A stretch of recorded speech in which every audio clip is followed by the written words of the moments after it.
Oi, pessoal, tudo bem aí? Dando continuidade à disciplina Processos Industriais e Fabricação, hoje nós vamos continuar então com as outras operações aplicadas a carcaças, ou seja, peças não de revolução,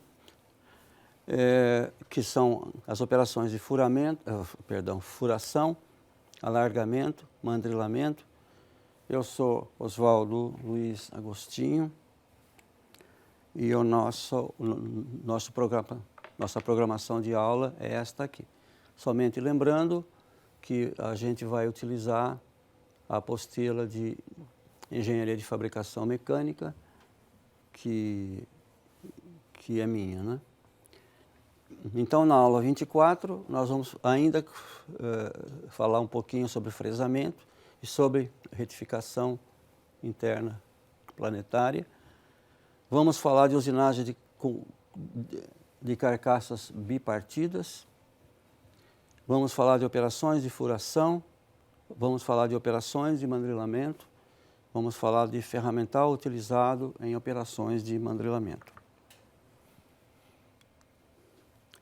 Vindo ao nosso quadro, esse quadro tem a intenção de posicionar vocês naquilo que a gente está fazendo, né?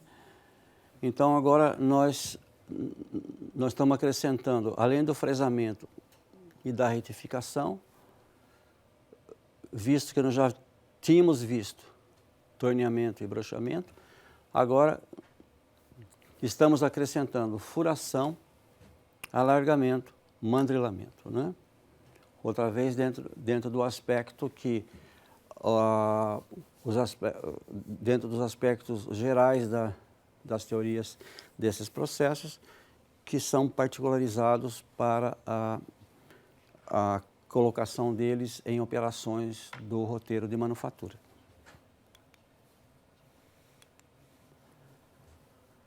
Continuando o processo de fresamento da aula anterior, onde nós vimos como última coisa o fresamento de duplex de carcaça, ou seja, 2 fresamentos simultâneos, pode ocorrer a necessidade de que a gente tenha que fresar 3 superfícies simultaneamente, conforme está mostrado aqui. Um dos exemplos desse tipo de aplicação são os blocos de motor a combustão interna, que precisam de fresamento lateral do bloco, né? E precisa de um fresamento na superfície onde se assenta a carcaça de comando de válvulas, dos eixos de comando de válvula. Então, a necessidade de se manter perpendicularismo de uma face com relação às outras duas simultaneamente, para que não haja desalinhamento dos eixos de comando de válvula com relação às bielas que se acoplam a eles, né?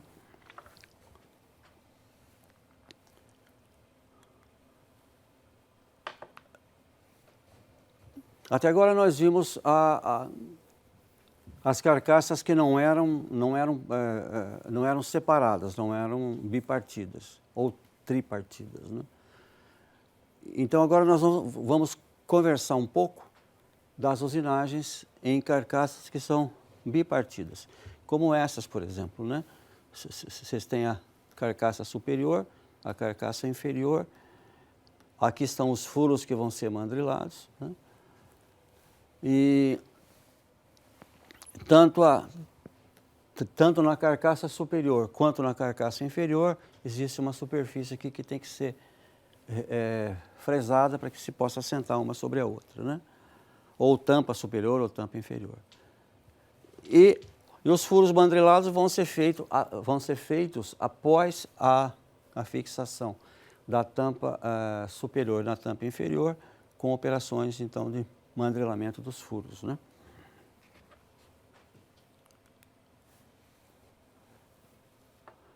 Então, após a operação de fresamento, né, ou de faceamento, segue-se a furação nos diversos furos de face já usinadas.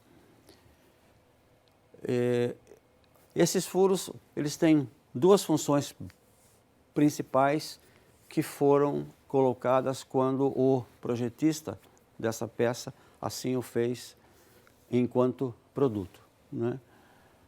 Ele tem que ser fixado as peças, né?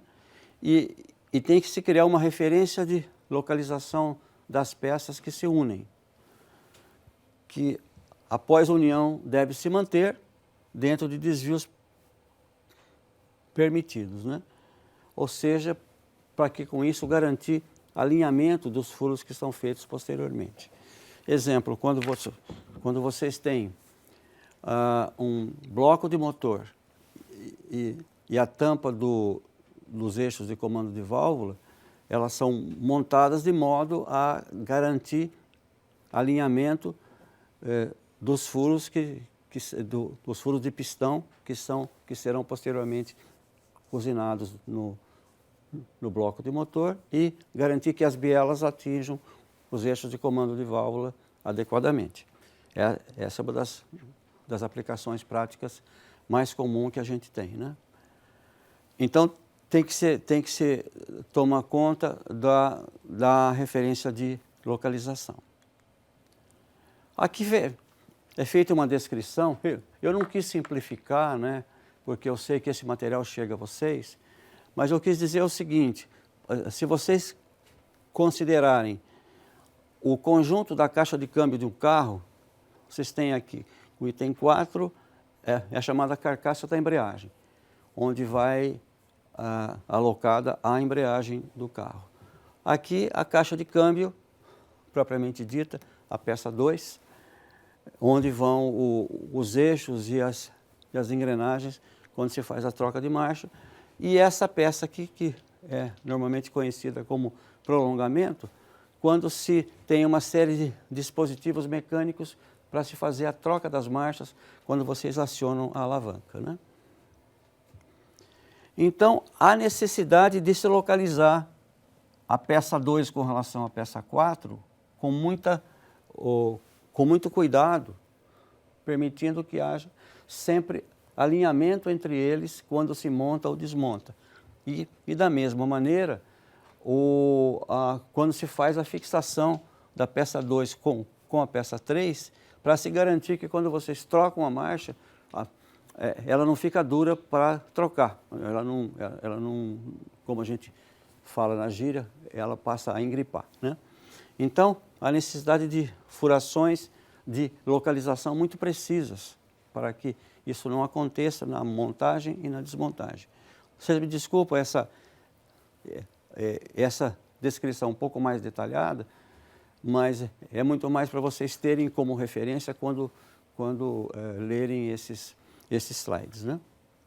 E também para ressaltar a importância da furação entre peças e a localização entre elas obtida através dos processos de furação e alargamento.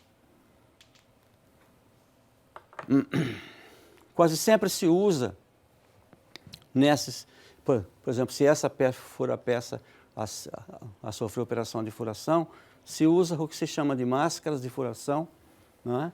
Onde se colocam buchas e nessas buchas se colocam brocas ou alargadores, para se garantir que a posição relativa entre uma furação e outra fique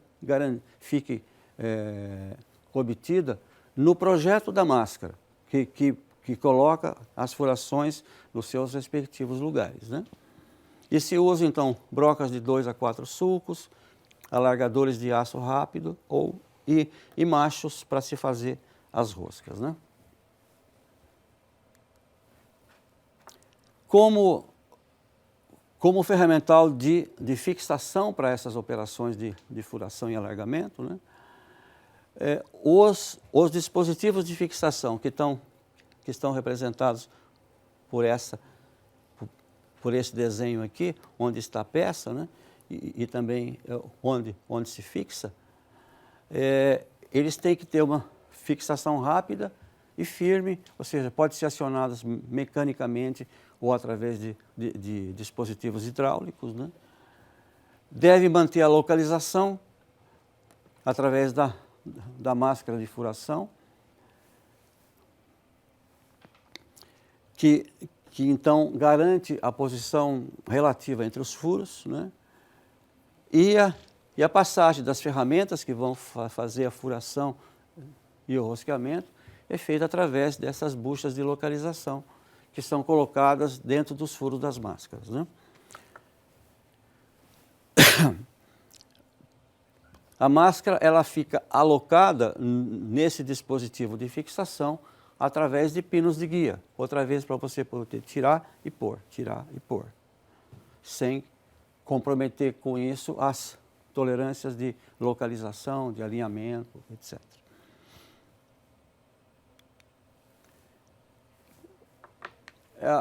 Quando se trata de furação múltipla, né, pode-se recorrer a máquinas específicas, tipo o que se chama de furadeiras múltiplas. Então, para a operação de furação múltipla, se adotam esse tipo de máquinas, que tem como mandris, braços articulados aqui com cardãs, e que se acoplam às ferramentas que vão fazer os furos. Então, quando rodam esses mandris, rodam também os eixos cardan, como consequência, rodam as brocas, e esse mandril tem um movimento de descida sobre a peça. Essa seria a peça, essa seria a máscara, com isso se garante as necessidades de alinhamento e de localização dos furos, né?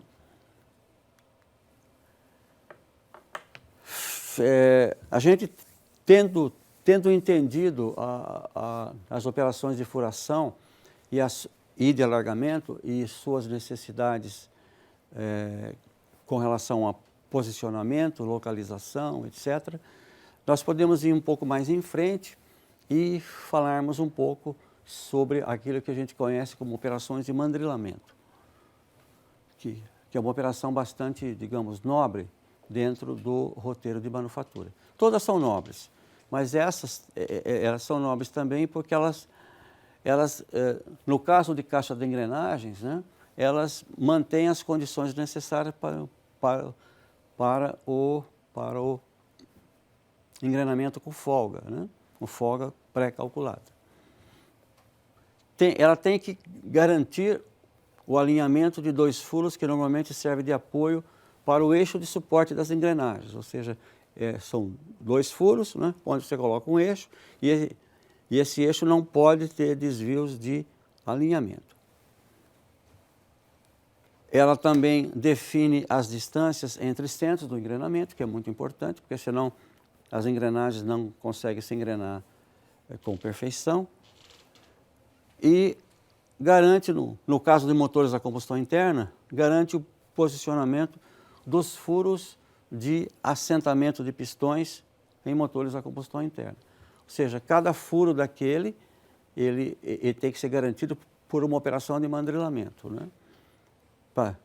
Para se garantir circularidade, se garantir coaxialidade, distância entre eles, para que os pistões consigam entrar e sair adequadamente.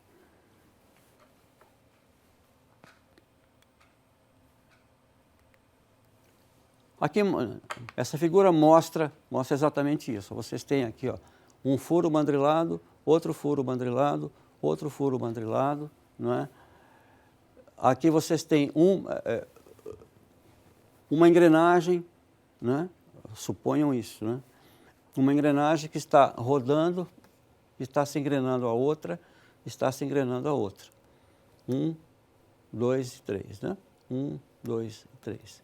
Para que essas três engrenagens consigam se engrenar de maneira adequada, ou seja, garante um contato bom no perfil dos dentes, há necessidade que essas distâncias entre centros sejam controladas. E, consequentemente, também controlar os pinos de guia que vão vir aqui quando se colocar a outra peça. Então, é uma operação de um nível de complexidade bastante elevado, né?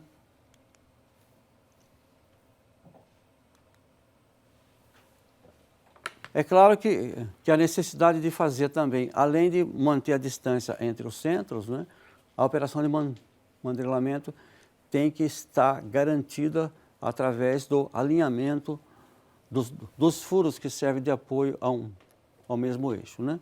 Ou seja, um furo de um eixo, um furo de outro que se alinhem, não tenham desvios de retilineidade que possam fazer com que haja um alinhamento adequado quando se monta o eixo com as engrenagens respectivas, né?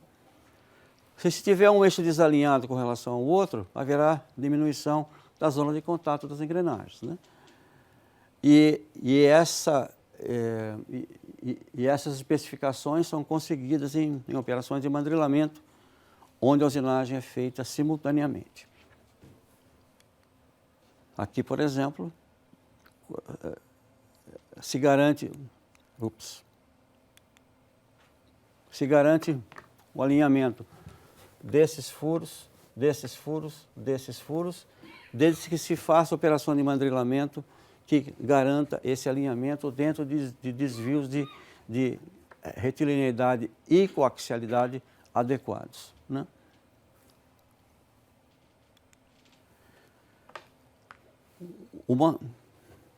Uma das maneiras de se fazer, agora já pensando nas ferramentas de corte, né, é pensar em você projetar um mandril, né? Este mandril aqui, que fica preso a um mancal com bucha de bronze, onde você tenha duas ferramentas de usinagem dos furos aqui. Quando se faz numa única operação, se garante que a coaxialidade deste furo com relação a esse seja mantida e que a retilineidade desse furo com relação a esse também seja mantida. Ou seja, são os desvios, fazendo uma posição aqui no espaço, né? Desvios assim, de um furo com relação ao outro, né? E essas ferramentas são ferramentas micrométricas, onde você consegue calibrar o diâmetro do furo a ser obtido. Uma outra maneira é se fazer, então, com dois cabeçotes, um oposto ao outro, né, devidamente alinhados quando do projeto dessa máquina operatriz, onde se coloca um mandril com uma ferramenta de corte, um outro mandril, no outro cabeçote do outro lado, um outro mandril com outra ferramenta de corte, e elas têm rotação e avanço. Rotação e avanço, e com isso se consegue manter o alinhamento e coaxialidade entre este furo e esse, principalmente na fase de setup das máquinas, de montagem das máquinas, onde se checa com barras micrométricas adequadas, né? Uma outra alternativa é de se fazer barras de mandrilar com ferramentas com pastilhas, né, como está mostrado aqui, que garantem que se usine este diâmetro e se faça esse chanfro simultaneamente. Ou seja, o mandril roda, tem as ferramentas fixadas e pré-montadas, pré-setadas para esses diâmetros, e quando ele avança, ele chanfra, usina esse diâmetro, usina este diâmetro aqui. Os diâmetros φ índice 1 e φ índice 2. Uma alternativa que é usada quando a precisão não é tão necessária assim, é se utilizar brocas com sulcos, né, para se obter este furo, e com isso garantir o alinhamento e a coaxialidade deles dentro das tolerâncias permissíveis para um processo de furação, que são necessariamente maiores do que as tolerâncias que se obtêm na operação de mandrilamento.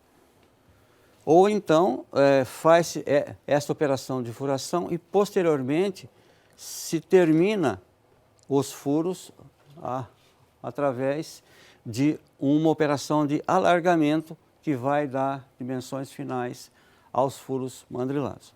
É uma alternativa que se pode utilizar quando não existe tanta precisão assim a ser observada, né?